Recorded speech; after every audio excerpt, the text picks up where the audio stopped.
les proponemos un viaje a 3 rincones llenos de encanto. Un jardín habitado aún por el recuerdo del infortunado quinto marqués de la Quinta Roja, los jardines del Marquesado en La Orotava, en Tenerife. Recorreremos casi sigilosamente la calma intemporal de un templo que fue el principal motor cultural de La Gomera en el siglo XVII, la parroquia de Hermigua. Y disfrutaremos de la tradicional belleza de un edificio que se convirtió hace varios siglos en una de las 2 aduanas de Lanzarote, la Casa de los Arroyo.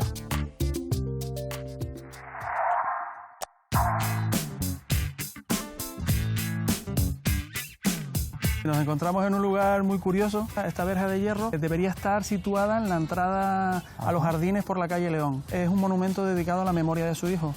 Por eso Sebastiana, en todos los lugares emblemáticos del jardín, pues aparecerá Diego Ponte del Castillo o, como en esta puerta de entrada, DPC. Está cargado de simbolismo.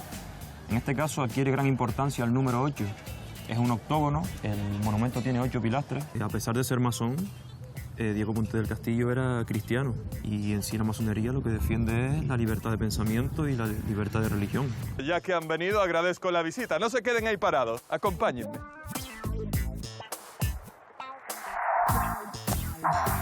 Primero existió la primera ermita de San Pedro Apóstol, que fue construida a finales del siglo XVI, y a partir de ahí, según la economía del municipio, se fue ampliando por fases. Inevitable fijarse en este campanario, en este frontis. Nos encontramos en una de las principales capillas del convento, es la conocida como Capilla de Santa Rita. Se hace en el año 1724 y la manda a ser uno de los personajes más importantes de Hermigua en este momento.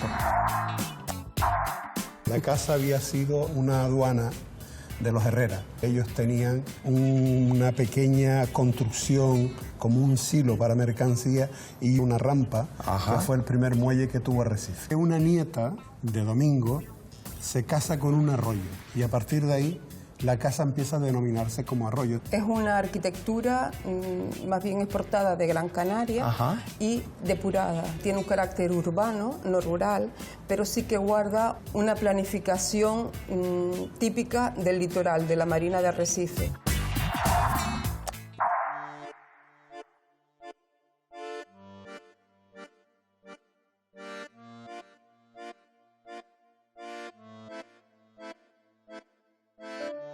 Del amor de una madre, de su lucha contra la intolerancia religiosa y de la tristeza nació un jardín muy especial.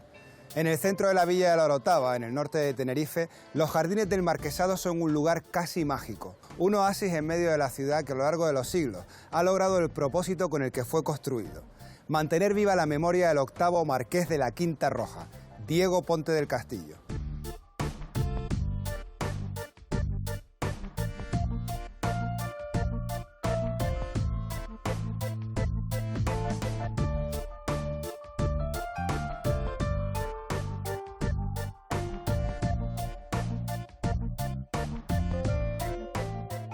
Don José Massa, muy buenos días. Hola, buenos días, Carlos. Historiador, permíteme que te tutee, José. Ay. Sabes que tu libro lo estuve repasando anoche para entender un poco más lo que era el marquesado de la Quinta Roja y lo que era la figura a la que están dedicados estos jardines, porque al final una historia triste, parece que no, pero ciertamente puede dejar lugares bellísimos. Pues sí, la verdad que este es un lugar de los más bellos y emblemáticos de La Orotava. Estamos en unos jardines con más de 130 años de historia. 130 años, ¿cuándo se construyó? Estamos hablando de que se construyeron en 1882 aproximadamente, tras la muerte de Diego Ponte del Castillo. Y fueron creados por su madre como una memoria a su hijo, un monumento a la intolerancia religiosa. ¿Quién construye estos jardines? Los jardines fueron construidos por un amigo de Diego Ponte del Castillo, del hijo de la marquesa, doña Sebastiana del Castillo. Jean-François Adolphe Coquet es un arquitecto francés perteneciente a una logia francesa que era muy reconocido en su época y que, gracias a la amistad que tenía con su hijo, pues la marquesa pensó en él para construir este hermoso lugar. La marquesa, una mujer que también asume retos, ¿no? La señora marquesa, doña Sebastiana, era una de las personas más poderosas de Canarias y recibir un palo tan grande como que la Iglesia le prohibiera un enterramiento católico a su hijo le causó un gran pesar. Batalló muchísimo por perpetuar la memoria de su hijo.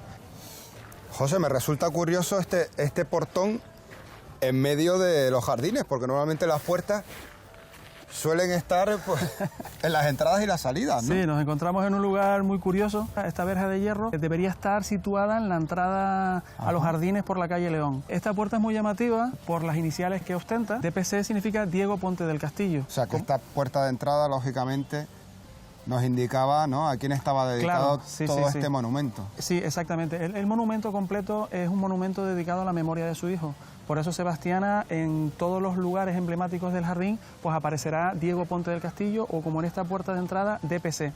Eso a pesar de que la marquesa quería que tanto su hijo como su marido y sus restos mortales descansaran en este monumento que ella encargó hacer a Adolphe Coquet, al arquitecto francés. Oye, José, ¿qué te parece si seguimos con la visita y vemos un poco la cúspide de lo que es todo este monumento? Nada, perfecto, vamos.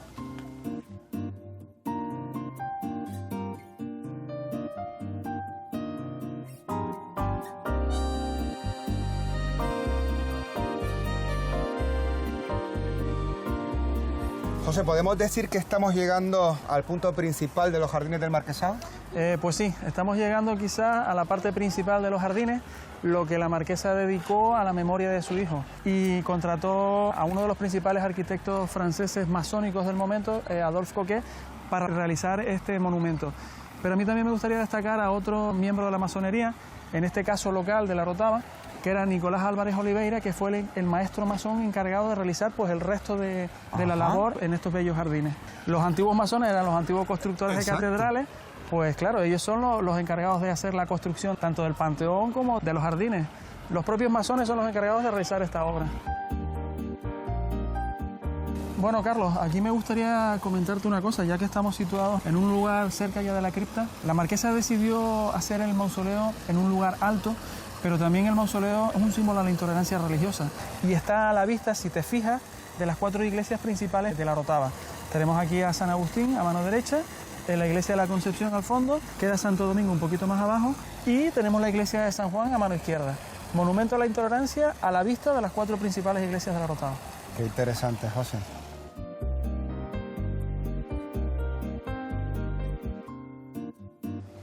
Ya estamos delante de la cripta y un poco también lo que constituiría el cenotafio, ¿no? Porque realmente aquí nunca se enterró a nadie. No, efectivamente, como tú dices, el cenotafio, porque aquí nunca se enterró a nadie. Un monumento funerario donde no se ha enterrado a nadie.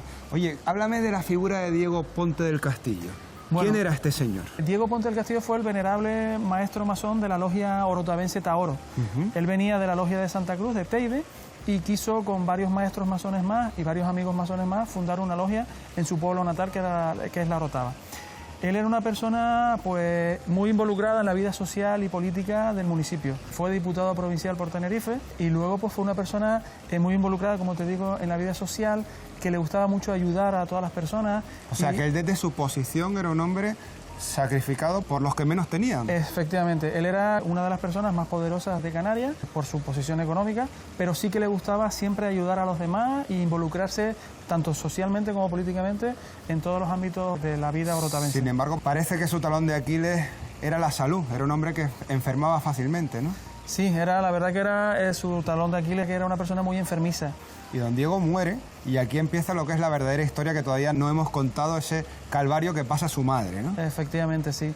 Él murió a la temprana edad de 39 años y fue con su fallecimiento cuando comienza todo el problema para Sebastiana del Castillo, y todo dio pie por la negativa del cura párroco de la Concepción de La Orotava, José Borges Acosta, de darle sepultura eclesiástica en el cementerio católico de esta villa. Este señor considera que al ser masón reconocido no puede estar enterrado en Camposanto. Efectivamente. En esa época había un conflicto entre el Ayuntamiento de La Orotava y la Iglesia por quién tenía la titularidad del cementerio.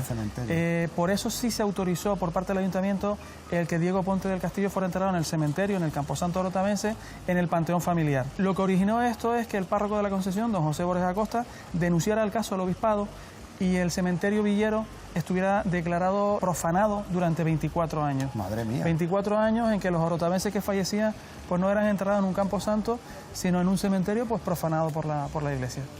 Lo más curioso del tema, que a los 24 años después, cuando se terminó el expediente que se abrió por todo el caso del marquesado, después decidieron que el marqués no era masón. Curioso lo que me contabas también, que su madre, conociendo su trayectoria y sintiéndose orgullosa de que su hijo fuera masón, decidiera que en este conjunto no hubiera ningún signo ni simbología que tuviera que ver con la masonería. Efectivamente, sí, sí. La marquesa aceptaba que su hijo fuera masón. No solo lo aceptaba, sino que estaba orgullosa de toda la labor social que estaba realizando su hijo. Pero en el momento clave del fallecimiento y de hacer todo este monumento, ella decidió que no apareciera en simbología masónica, sino simbología religiosa. Fue el arquitecto Adolphe Coquet el que sí que introdujo esa simbología masónica, que a ella posiblemente se le pasó porque ella no pertenecía a la masonería, pero esos símbolos existen porque Coquet sí que los quiso poner. José, en tu libro recoges la inscripción que hay detrás del mausoleo justo, que resume muy bien el espíritu de todo este monumento, ¿no? Sí. Un mensaje de la madre a su hijo. Si me lo permites, te lo voy a leer. Me encantaría. Su madre, la señora doña Sebastiana del Castillo, dedica este monumento como consuelo, dado a la nostalgia de una persona tan querida y como compensación de la injuria que la intolerancia religiosa intentó inferir a un cristiano bondadoso, dotado de ingenio y noble ya muerto.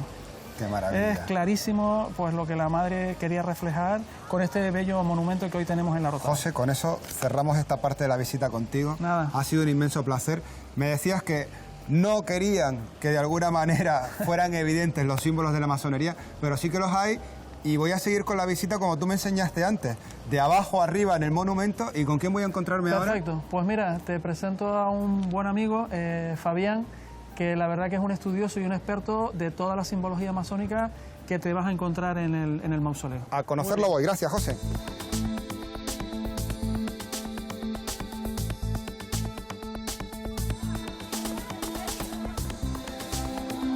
Fabián González Delgado, muy buenos días.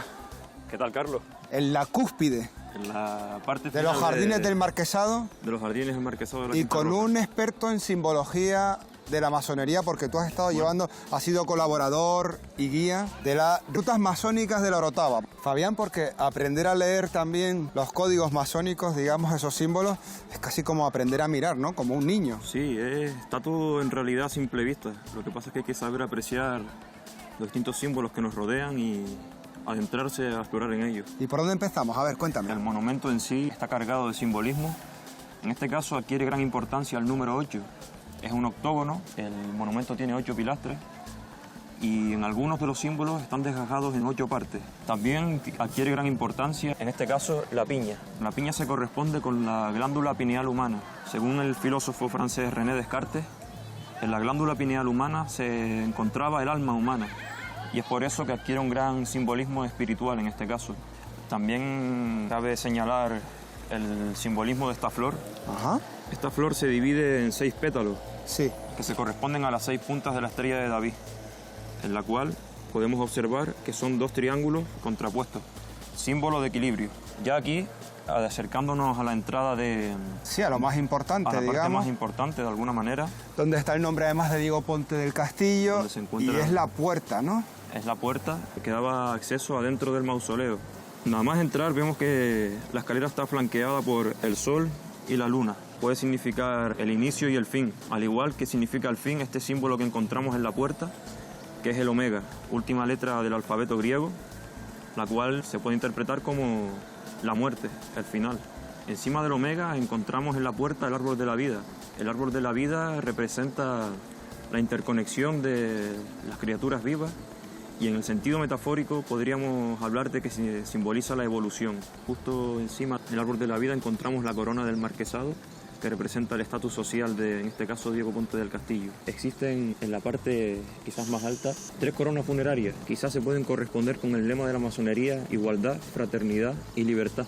Y esta es la inscripción, la trasera de este mausoleo, y escrito en latín, ¿no? Ese grito de esa madre. Ese grito de esa madre que veía con injusticia cómo a su hijo, por pertenecer a la masonería, se le negaba la sepultura en el cementerio. Y a pesar, como dice en el escrito, ser un buen cristiano, ¿no? A pesar de ser masón, Diego Ponte del Castillo era cristiano y en sí la masonería lo que defiende es la libertad de pensamiento y la libertad de religión.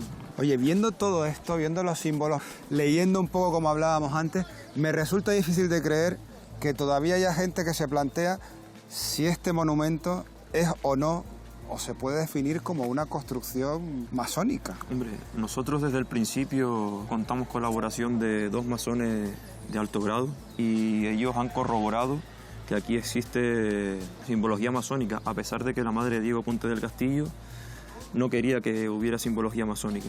Pero la simbología está presente. Al final, en este caso, el arquitecto casi que le metió un gol, como decíamos en Canarias. Sí, se puede decir que sí. Pues qué interesante todo lo que nos has contado. Muchísimas gracias. Yo voy a seguir visitando los jardines y a ti te dejo un poco decodificando también estos secretos de la masonería que veo que entiendes y que te encantan. Sí, además. hay mucho más, sí, me gusta, la verdad que sí. Muchísimas gracias. Gracias a ti, Carlos. Hasta pronto.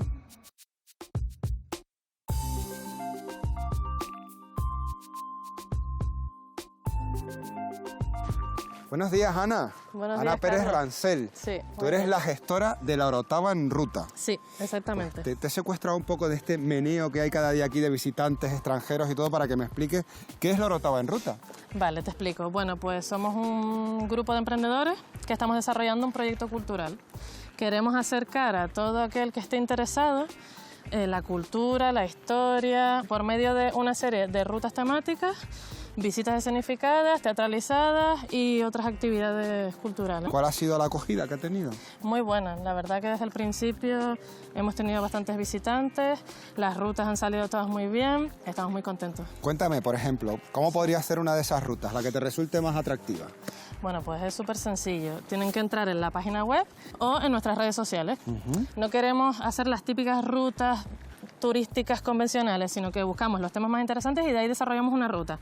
En el caso de la Orotava, tenemos la masonería, tenemos espacios de la muerte, tenemos memoria histórica y luego la teatralizada, por medio de ya no solo el guía, sino representaciones de 2 actores que trabajan con nosotros. Hacen escenificaciones en varias paradas y una de ellas es aquí. Y nuestro actor, que es Víctor Torres, representa a Diego Ponte del Castillo, que es a quien está dedicado el por eso mausoleo. he visto antes por ahí un actor interactuando con los turistas, con los guías. Me encantaría verlo, Ana. Pues sube a la cripta, que yo creo que debe estar ahí. Perfecto, ya voy. Oye, mucha suerte con este proyecto. Gracias a ti. La Orotava en ruta. La Orotava en ruta. Me gusta hasta el nombre. Muy Suerte. bien, pues gracias. Hasta luego.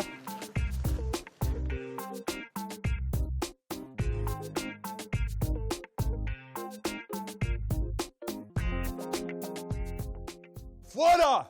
¡El señor no recibe! Soy don Diego Ponte del Castillo, 8º marqués de la Quinta Roja. Y este es mi mausoleo. El mármol traído exclusivamente de Francia. No hemos reparado en gastos. Se preguntarán qué hago aquí. Todo es culpa de ese sacerdote Borges del que les hablaba, que sabiendo de mi membresía en la masonería, no quiso darme santa sepultura en el cementerio. Así que mi madre construyó esta preciosidad. ¿Pero creen que el sacerdote paró ahí? ¡No! Quiso prohibirme también mi descanso aquí. Así que mis restos están en la fosa familiar, en el panteón. Y ahora estoy todas las noches del cementerio al mausoleo, del mausoleo al cementerio. Y con este frío que me viene tan mal para la tuberculosis. Pero ya que han venido, agradezco la visita. No se queden ahí parados. Acompáñenme.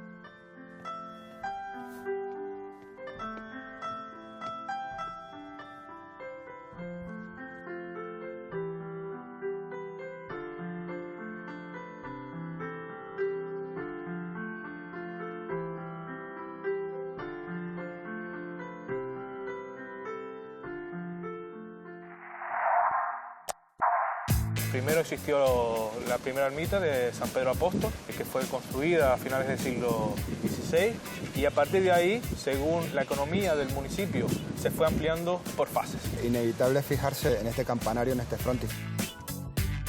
Nos encontramos en una de las principales capillas del convento. Es la conocida como Capilla de Santa Rita. Se hace en el año 1724 y la manda a ser uno de los personajes más importantes de Hermigua en este momento. La casa había sido una aduana de los Herrera. Ellos tenían una pequeña construcción como un silo para mercancía y una rampa, que fue el primer muelle que tuvo Arrecife. Una nieta de Domingo se casa con un arroyo y a partir de ahí la casa empieza a denominarse como Arroyo. Es una arquitectura más bien exportada de Gran Canaria y depurada. Tiene un carácter urbano, no rural, pero sí que guarda una planificación típica del litoral, de la Marina de Arrecife.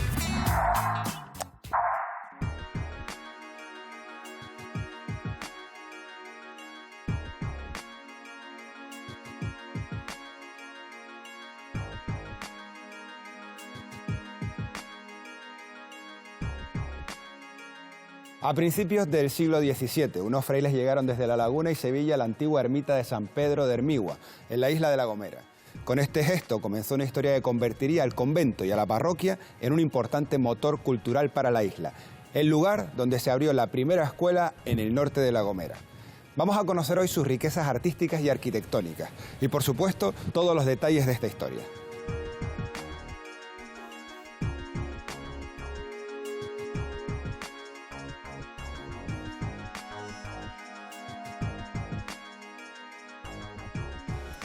Ricardo Valeriano, muy buenos días. Muy buenos días, ¿qué tal? Historiador de Hermigua. Sí. Me recibes prácticamente a las puertas del convento. Sí, sí, del antiguo convento de San Pedro Apóstol. Ajá. Y esto sería la ermita de San Pedro en un principio, que ahora sería la de Santo Domingo. La iglesia de Santo Domingo de Guzmán. Y está situada sobre lo que fue en origen la antigua ermita, ¿o? En parte sí. Primero existió la primera ermita de San Pedro Apóstol, que fue construida a finales del siglo XVI, 1598, y a partir de ahí, según la economía del municipio iba prosperando, se fue ampliando por fases. Cuando uno llega a esta puerta de la iglesia, inevitable fijarse en este campanario, en este frontis. ¿Qué podemos destacar de esta fachada? Como tú bien has dicho, gran espadaña, este gran campanario, que digamos fue un añadido posterior, porque digamos los dominicos eran realmente muy austeros. Digamos. Para ellos esto de un campanario era un lujo. Era un lujo realmente. O sea, también tenemos varios puntos interesantes, como este gran arco de medio punto. Esta parroquia tiene dos accesos. Esta es la principal y tiene otra entrada secundaria. De lo que era la ermita primitiva, ¿no? Donde me has dicho que existe todavía ese signo, ese signo de San Pedro. De San Pedro, y con un 9 y un 8, refiriéndose a 1598, que es el año de fundación de esa antigua ermita, ¿no? Oye, Ricardo, ¿qué te parece si nos abres la puerta de la parroquia y me explicas por dentro cómo fueron esas sucesivas ampliaciones? Perfecto, vamos allá. Venga, el honor es tuyo y yo te acompaño.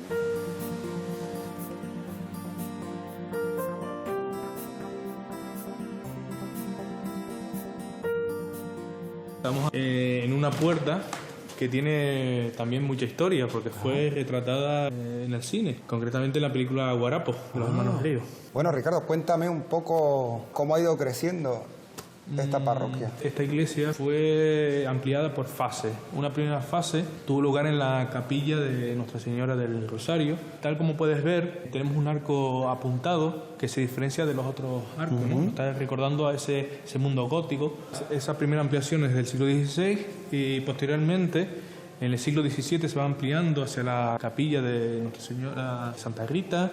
Después hay una ampliación en la nave mayor. O sea, que digamos que esta parte que tendríamos a la izquierda sería la original, y a partir de aquí todo este gran trozo central donde está ese retablo principal y luego a la derecha Santa Rita sería lo que se ha ido uniendo. A partir del XVII, sí. Ese muro que veo con esa madera es prácticamente lo que linda con el antiguo convento. Con el antiguo convento. Antiguo convento que tuvo una importancia fundamental para el norte de la isla, porque ellos se dedicaron a alfabetizar, digamos, ¿no? A formar, a enseñar a leer y a escribir a la gente del pueblo, de Hermigua y casi de todo el norte, ¿no? De La Gomera. Fue un foco cultural enorme para Hermigua y para el norte de La Gomera. Se dio clases de matemáticas, álgebra, latín, lenguaje, etcétera, etcétera. El convento tuvo una vida de unos 3 siglos, ya en el siglo XIX, con el régimen liberal se cierran las puertas, pero si bien es verdad que el convento continuó siendo la capital cultural del municipio. Muy bien recogido lo que ha sido la historia y también la vida de esta iglesia. Es un trabajo que se ha publicado en un libro que hiciste con un compañero que hoy también hemos tenido la suerte que nos visite, ¿no? Sí, Pablo Jerez Sabater fue mi compañero. Mira, por ahí viene Pablo, precisamente. Los dos coautores del libro. ¿Qué tal, Pablo? ¿Qué tal, Carlos? Pablo Sabater, también historiador, muy buenos días, gracias por acompañarnos. ¿Y ese es el libro, Pablo? Sí, este es el libro. El convento de Hermigua, 400 años de arte, historia y devoción. Y aquí recoge un poco parte de esa historia, de esos 4 siglos. Es un viaje al pasado, al fin y al cabo, ¿no? Por los 400 años no solo de este convento, sino sobre todo por 400 años del pueblo. Porque al fin y al cabo no se puede entender el convento sin ese desarrollo, ¿no?, que se produce a lo largo de todo este municipio, ¿no? Y ese libro un poco trata de explicar la importancia que tuvo, su patrimonio, su historia, pero también, evidentemente, los tesoros que encierran estas paredes, ¿no? Pablo, ¿nos enseñarías esos tesoros? Encantado. Pues despedimos a Ricardo. Muchas gracias, Ricardo. Enhorabuena por el libro. Muchas gracias. Fantástico. Te dejo con Pablo. Perfecto. Si te parece, ya que estamos dentro de este espacio, sí, quería presentarte una de las obras que yo creo que son más importantes del conjunto patrimonial del convento, que es de Santo Domingo Ferrer, que tenemos aquí. Es singular, sobre todo porque es la primera pieza que hemos conseguido documentar de un artista hecho en La Gomera.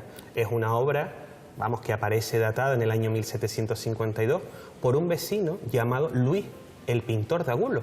Una cosa cuanto menos sorprendente, porque hasta el momento siempre habíamos pensado que las obras que llegaban a La Gomera venían todas de Tenerife o de la península, pero gracias a esta pieza hemos podido localizar que en La Gomera, al menos durante el siglo XVIII, había también artistas, lo cual esto hace que sea este San Vicente una de las piezas más importantes de todo el conjunto patrimonial de la isla de La Gomera. Seguimos viendo los otros retablos y las Quiero otras imágenes. enseñarte la pieza maestra de este convento, que es la Santa Rita. Vamos a verla.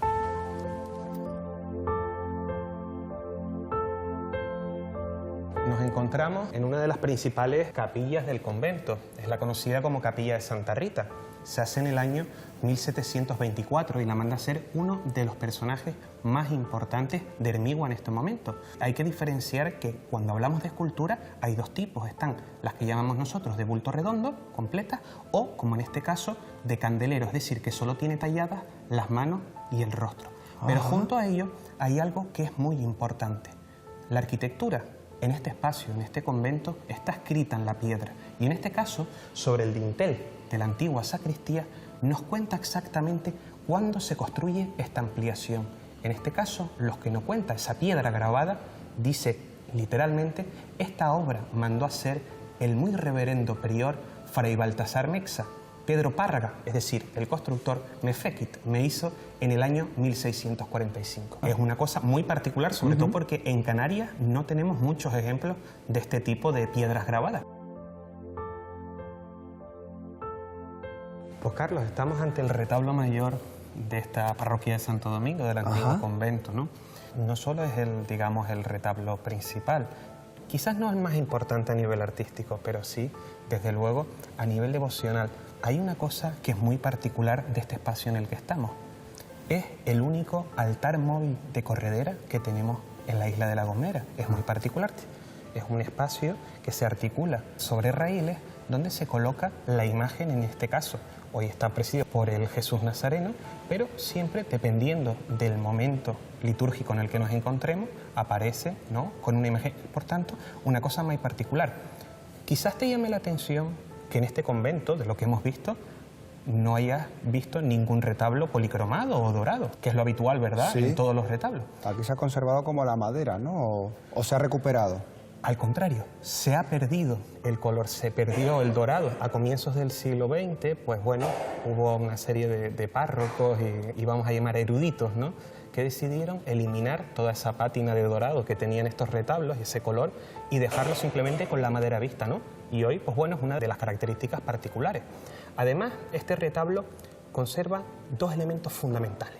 El primero lo preside el titular de la parroquia, Santo Domingo de Guzmán, una pieza de finales del siglo XVIII que lleva en su mano por un lado el estandarte y por el otro lleva una iglesia en la mano. ¿Por qué? Sí, el símbolo de la iglesia fundada, ¿no? Efectivamente, como fundador de una congregación religiosa, en este caso los dominicos.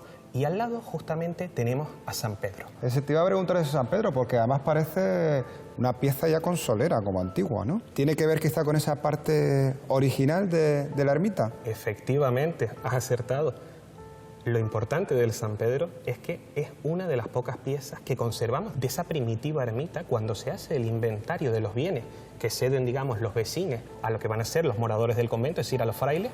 Una de las piezas que donan es precisamente el San Pedro, ¿no? Por tanto, hablamos de una pieza de finales del siglo XVI, sin duda la más antigua de todo el convento. Nos queda todavía otro de los retablos que también tiene una imagen espectacular. ¿La vemos, Pablo? Vamos para allá.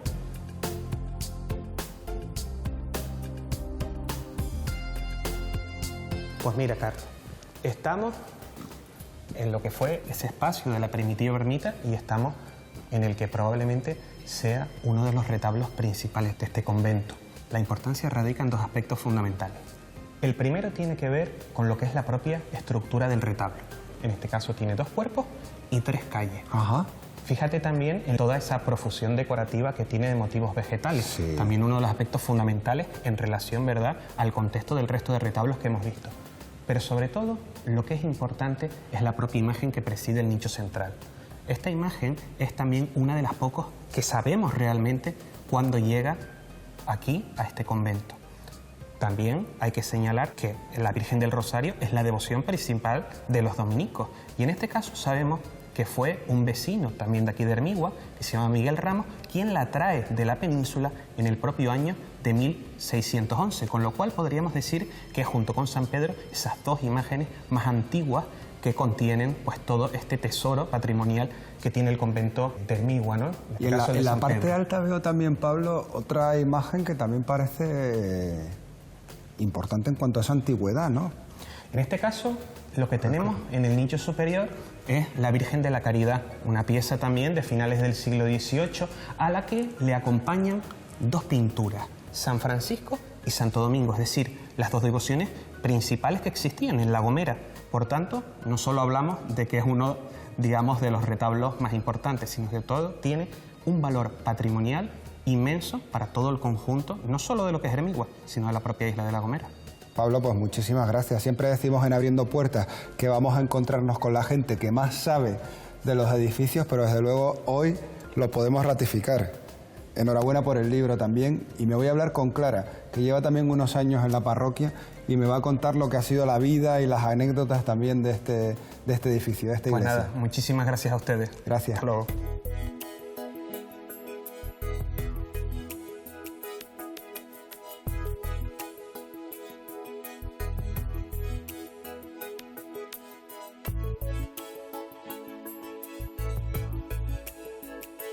Doña Clara, muy buenos días. Buenos días. ¿Qué tal? ¿Cómo estás? Perdona que la interrumpa. Nada, tranquilo. Es usted colaboradora de la iglesia, ¿no? De la iglesia, sí. Muchos años. Muchos años, sí. ¿Y por qué se hizo usted colaboradora? Pues me hice colaboradora porque necesitó ese momento el párroco de mi servicio, y que el Señor, hay una canción que dice andando por el camino te tropezamos, Señor. Sí. Pues ahí me pasó a mí. Ajá. Que me lo encontré en el camino y me quedé ahí. Y entonces vengo y el cura, pues como vio que hice bien el quehacer, pues me dejó la llave. Mire la que tengo yo aquí, mi llave de la parroquia, la de la entrada y la de la sacristía. Madre mía. Esto es la sacristía. Sí. Estoy viendo detrás que guardan, por ejemplo, aquí los preciosos objetos que se usan precisamente en la liturgia, ¿no? ¿Podemos verlo, sí, Clara? Sí, se puede ver. ¿Qué tenemos aquí, Clara? Cuéntame aquí tenemos, miren, los cálices, sí. Patena, la llave del sagrario, ajá. Vinajera, la custodia. Veo que usted es una mujer que le gusta, ¿no?, mientras trabaja, estar con ese canto, con esa voz. De hecho, me contó que hasta un señor alemán, al que usted le hizo un favor, vino a dejarle un dibujo y antes de irle le dijo que todo había sido fantástico, ¿no? ¿Qué le contó? Cuénteme. Que cuando volvía al mismo lugar, que la iglesia maravillosa y que yo cantaba bien.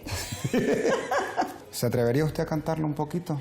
Ay de mí, yo soy el que os ofendí, y soy vos el que padecéis, mi Dios, esa cruz en que estás mi bien clavado, es mi luz, aunque el sol esté eclipsado. Qué bonito, Clara. Muchísimas gracias. Gracias por ese mismo y ese cuidado en esta visita que hemos hecho a la iglesia de Santo Domingo. Y siga usted con ese espíritu y esa gana, y siendo la banda sonora de esta iglesia. Me voy con su voz, fíjese, acompañándome. Muchas gracias. Bueno. Jesús, vivir no puedo lejos de ti. Jesús, sin ti me muero, ay, ven a mí. La casa había sido una aduana de los Herrera. Ellos tenían una pequeña construcción como un silo para mercancía y una rampa, que fue el primer muelle que tuvo Arrecife. Una nieta de Domingo se casa con un arroyo y a partir de ahí la casa empieza a denominarse como Arroyo. Es una arquitectura más bien exportada de Gran Canaria y depurada. Tiene un carácter urbano, no rural, pero sí que guarda una planificación típica del litoral, de la Marina de Arrecife.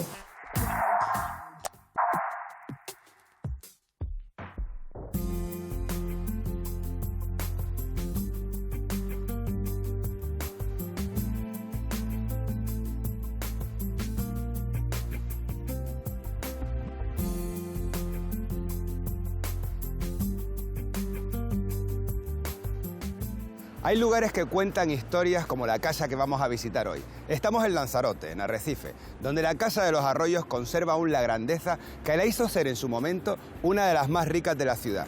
Para ello, hablaremos con los que conocen todos los detalles y su historia. Ya nos deben estar esperando. ¿Me acompañan?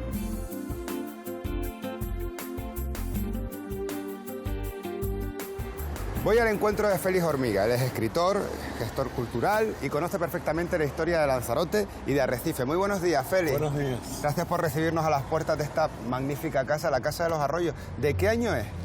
La casa se construyó en 1739. Ajá, 1739, el siglo XVIII. ¿Y era así cuando se construyó originalmente? No, inicialmente la casa ocupaba más terreno y más edificación. Lo que luego con las segregaciones por herencias familiares se fue reduciendo a la actual dimensión de la casa. La fachada es preciosa, Félix, pero supongo que el interior tiene que ser magnífico. ¿Nos abres la puerta y la visitamos? Sí, por supuesto. Félix, ¿quiénes eran los propietarios de la casa? Antes de que Domingo de Armas Betancourt construyera esta casa, la casa había sido una aduana de los Herrera. Ellos tenían una pequeña construcción como un silo para mercancía y una rampa, que fue el primer muelle que tuvo Arrecife. Por ahí se recibía mercancía y esta era la casa de aduana. Luego, en 1739, Domingo Armas Betancourt construye la casa. Esta gente tiene propiedades en Fuerteventura, o sea, de índole agrícola, cerealística, ¿no? Y utilizan la casa para traer la mercancía. Aquí había un lagar, había muchas cosas. Ellos realmente tenían la casa en Teguise. Esta casa se usaba también como vivienda, pero también como una especie de comercio y para mantener la mercancía. ¿En qué momento Félix se convierte en la Casa de los Arroyos? ¿Cuándo llega la familia que da nombre a la casa? Una nieta de Domingo se casa con un arroyo y a partir de ahí la casa empieza a denominarse como Arroyo. Esta casa podría perfectamente denominarse como Armas, como Betancourt o como Arroyo, ¿no? Pero se denomina como Arroyo a partir del matrimonio de la nieta con un arroyo que viene de Teguise también. Oye, nos acercamos aquí. ¿Esto qué es? ¿Qué es tan bonito? Esto es un aljibe, con un brocal como si fuera un pozo. Precioso. Pero es un aljibe que está actualmente en funcionamiento, ¿no? Que te decía que la casa fue una aduana, pero actualmente, ¿qué uso tiene? Bueno, hace como casi 40 años la adquirió el Cabildo y actualmente es el servicio de publicaciones del Cabildo y además pues con una sede que se le ha prestado al SECAP y aprovechamos algunas estancias para hacer exposiciones. Exposiciones y creo que incluso ha sido el plató natural en el rodaje de películas, ¿no? Sí, sí. Aquí se utilizó para mararía y se ha utilizado en otras ocasiones para fotografía, para cine. Y curiosamente, como anécdota, tiene que aquí estuvo quedándose pues Sabino Berthelot en 1729 y Barker Beck, o sea que eran los dos naturalistas y venían a la isla, hacían incursiones por la isla y se quedaban en esta casa. Y más tarde, en 1815, el geólogo y paleontólogo alemán Leopoldo von Buch. Claro, hay que entender que es una casa importante dentro de esa época, ¿no? Félix, yo no sé si tú que trabajas en este edificio, es casi es un placer, una responsabilidad. Se te llena a veces la cabeza que dices las cosas que habrán pasado aquí dentro. Sí, yo he conocido a la familia que ha vivido esta casa y en un tiempo determinado gente de mi generación vivió esta casa porque eran descendientes que luego ya se mudaron a otra casa un poco más arriba. Y bueno, he conocido esta casa y luego ya con la restauración del Cabildo, nosotros no venimos directamente aquí, sino que la casa fue una especie de pequeño museo y luego estuvo una asociación científica Blas Cabrera Felipe. Más tarde estuvo las oficinas de educación del Cabildo y cuando se construyó el nuevo Cabildo se pasaron para allá y pasamos nosotros el servicio de publicaciones a este edificio. Yo entro a la casa y es como si entrara al siglo XVIII. Félix Hormiga, muchísimas gracias por habernos atendido. Gracias a ustedes. Muy buenos días y sigue disfrutando de esta Casa de los Arroyos que realmente le roba a uno el corazón. Fantástico.